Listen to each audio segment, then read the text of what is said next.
श्री मात्रे नमः। बहुत सारे लोग जो भक्ति मार्ग पर चल रहे हैं, भक्ति मार्ग मतलब अपनी नित्य पूजा पाठ या जो भी क्रियाएं हैं, मंदिर जाना, ना ईश्वर की आराधना करना, आरती गाना, जो इस तरह की क्रियाएं कर रहे हैं, वो अक्सर एक प्रश्न करते हैं कि दीदी साधना मार्ग क्या है। हाँ, हम तो गृहस्थ हैं, हमने तो साधना जो है सिर्फ सन्यासियों के लिए सुनी थी, हमने तो साधना सिर्फ यही सुना है कि आपको पहाड़ पे जाना पड़ेगा, किसी कंदराओं में जाना पड़ेगा, गुफाओं में जाना पड़ेगा, तब आप साधना कर सकते हैं। ऐसा बिल्कुल भी नहीं है।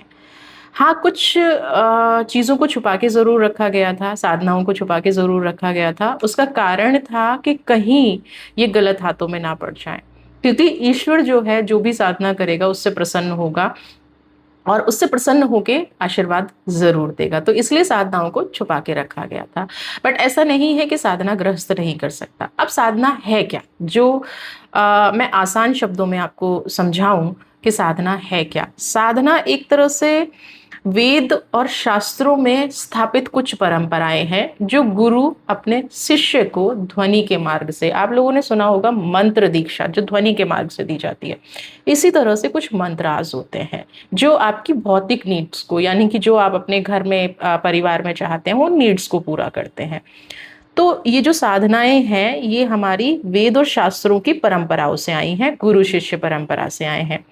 साधना में आप देवता के प्रत्यक्ष दर्शन कर पाते हैं। भक्ति मार्ग में कई बार हमें इल्यूजन होता है, या भक्ति मार्ग में हम सिर्फ डूब के भजन गा रहे हैं, उसकी आराधना कर रहे हैं, है ना। भक्ति मार्ग में हम ईश्वर से प्रेम कर रहे हैं, लेकिन जब हम साधना मार्ग में आते हैं तो साधना मार्ग साक्षात हमें ईश्वर के प्रत्यक्ष दर्शन कराता है।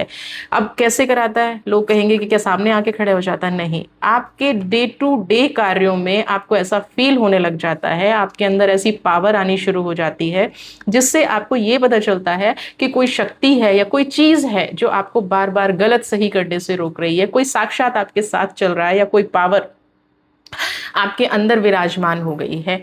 असलियत में वही साधना है, यानी कि आपने अपने देवता की उपस्थिति अपने साथ बना ली है।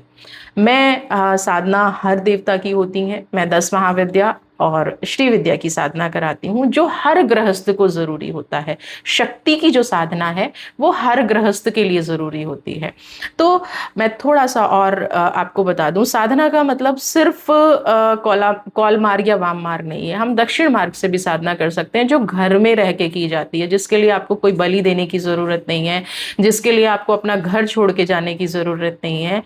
ईश्वर की प्राप्ति करने के लिए आपको बिल्कुल भी अपने गृहस्थ को छोड़ने की जरूरत नहीं है, बल्कि आपकी जो डे टू डे रूटीन में प्रॉब्लम चल रही है, डे टू डे लाइफ में प्रॉब्लम चल रही हैं, उनको आप अपने घर बैठ के अपने ईश्वर के माध्यम से, अपने ईष्ट के माध्यम से आप उसको सॉल्व कर सकते हैं।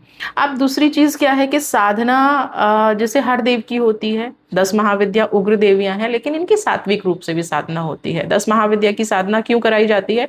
क्योंकि हर गृहस्थ को शक्ति की जरूरत होती है। तो मैं दो तरह की साधना यहाँ पे बात कर रही हूँ, एक श्रीकुल परंपरा में आती है, एक कालीकुल परंपरा में आती है। तो 10 महाविद्या की साधना अगर आप करना चाहते हैं तो भी, और श्री विद्या की साधना तो भी आप करना चाहते हैं तो भी, ये सात्विक साधनाएं हैं, ईश्वर प्राप्ति की साधनाएं हैं, भगवती प्राप्ति की साधनाएं हैं। इसके अंदर कुछ मंत्र, कुछ रिचुअल, कुछ मुद्राएं होती हैं जिनसे आपको उस परंपरा से जोड़ दिया जाता है जिस परंपरा से मैं जुड़ी हुई हूँ।